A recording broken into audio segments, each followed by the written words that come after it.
Peace for the Troubled Heart by Herman Hoeksema. Chapter 9, Nothing Strange, Part 2. Beloved, think it not strange concerning the fiery trial which is to try you, as though some strange thing happened unto you.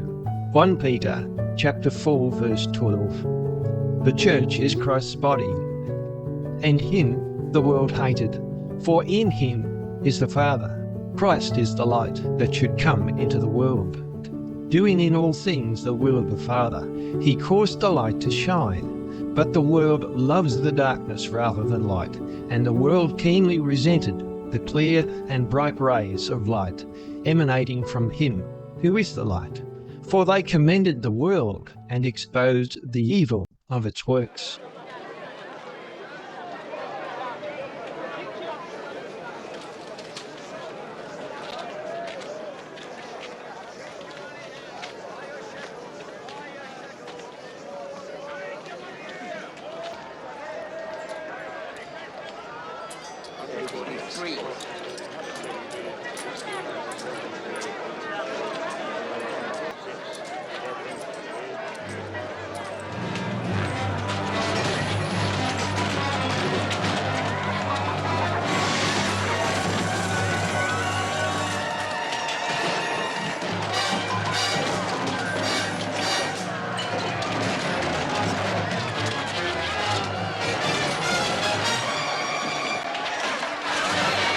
It is written, my house shall be a house of prayer, and you have turned it into a den of thieves.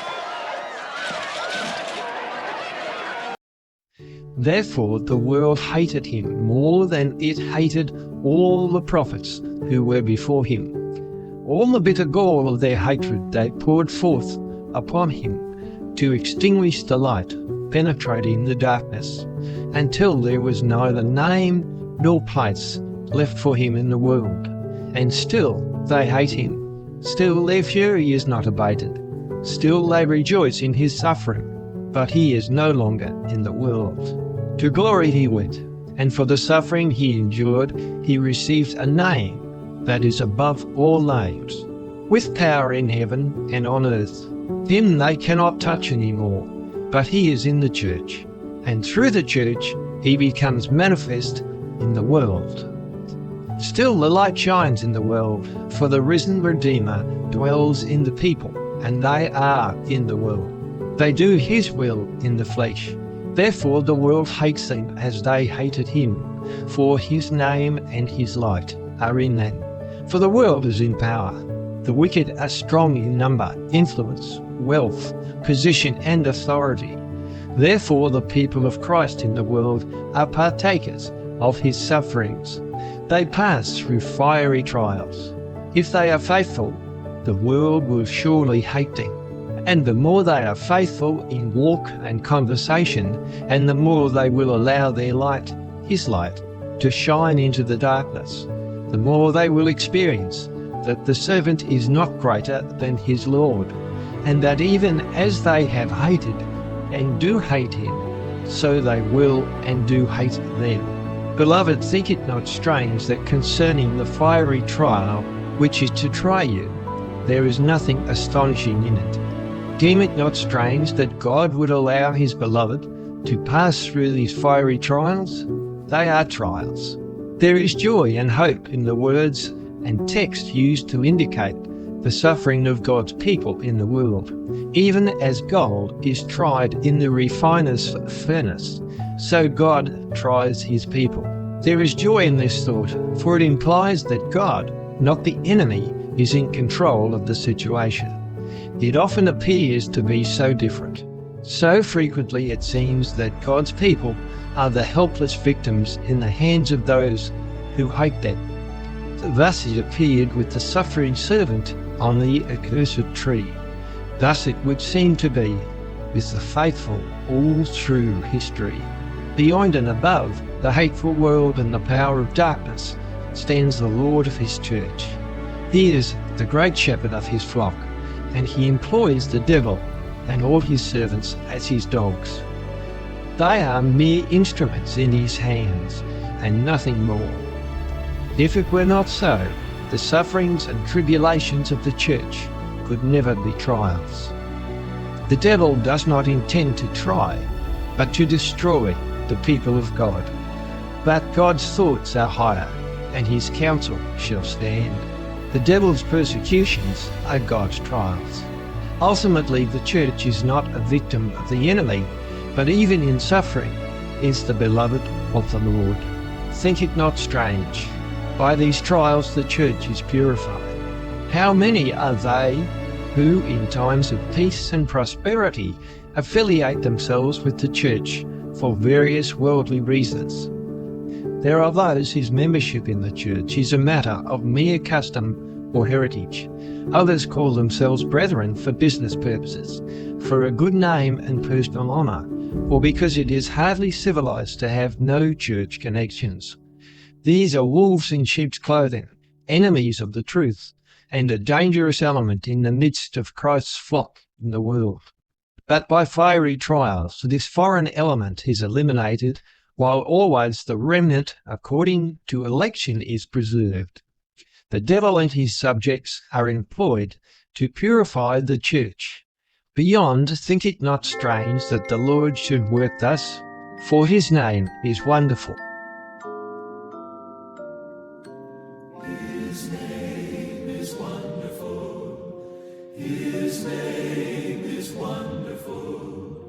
His name is wonderful. Jesus, my Lord. He is the mighty King, Master of everything. His name is wonderful. Jesus, my Lord. He's the great shepherd, the rock of all ages. Almighty God is he. Bow down before him, love and adore him.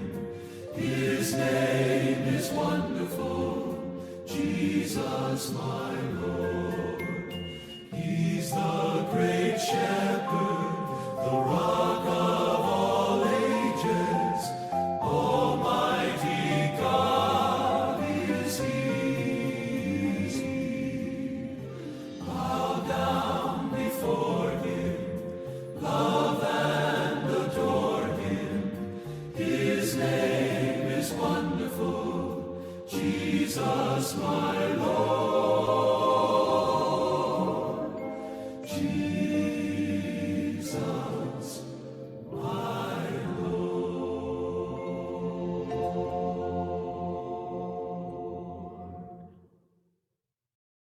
By these trials, the church is strengthened. How the tie of love in the Lord is strengthened in the church by means of these fiery trials. For as sheep huddle together when the wolves are around, so God's people feel themselves united as never before and seek the communion of saints when the enemy threatens. Besides, how faith and trust in him, who is Lord alone, are confirmed in times of tribulation. How the eye is drawn away from the heart, is weaned from the things that are below, and the mind is fixed steadfastly on the eternal inheritance, when around us the enemy raves, and we must pass through fiery trials. What a sweet peace, more precious than all the world, fills the soul in the assurance that we may be partakers of his suffering. Surely the power of darkness are instruments for the confirmation of God's people, and the preparation for their inheritance with the Lord. Beloved, think it not strange, but rather rejoice, for we are more than victors, even our enemies being our servants. After a little while we shall rejoice with exceeding great gladness, for as we suffered with him, so shall we also be glorified together. Then it shall become manifest that the sufferings of this present time are not worthy to be compared with the glory that shall be revealed in us. Then we will understand that the fiery trials instigated by the devil are his host, and means to keep us in the way and to prepare us for eternal joy.